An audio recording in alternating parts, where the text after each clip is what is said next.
Sa gitna ng bigat ng mundo, sa bawat hakbang na tila walang kasiguraduhan, isang tinig ang pumapawi sa takot. Hindi malakas, ngunit matibay. Sa katahimikan ng pagdududa, may kamay na hindi bumibitaw, may ilaw na hindi nauubos, may pag-ibig na hindi lumilisan. Ito ang kwento ng biyaya, ng pananampalatayang sinubok ng unos, ng pusong natutong maghintay at lumaban sapagkat may Diyos na hindi kailanman nang iwan. At sa bawat yugto ng aking buhay, siya ang simula, siya ang dulo, siya ang dahilan kung bakit ako nagpapatuloy.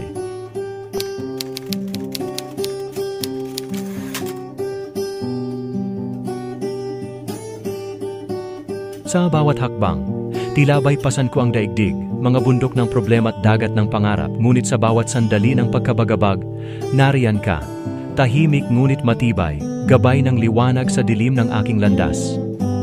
Ang lahat ng ito, Panginoon, ay iyong kaloob. Ang bawat tagumpay, hindi ko lamang bunga, kundi sagot mo sa mga dasal ng aking puso.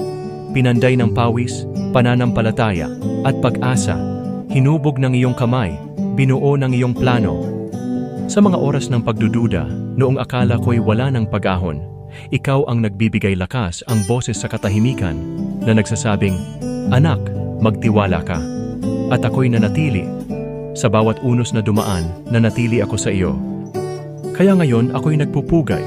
Hindi dahil tapos na ang laban, hindi dahil wala ng hirap, kundi dahil alam kong nariyan ka sa bawat sulok ng bukas na di ko pa natatanaw. Patuloy akong lalakad kahit minsan mabigat, sapagkat alam kong hawak mo ang dulo ng aking daan. Ang mga himala mo'y sapat para ituloy ang bawat hakbang hanggang sa marating ko ang pangarap na sinimulan mo sa akin. Salamat Diyos sa iyong walang hanggang gabay.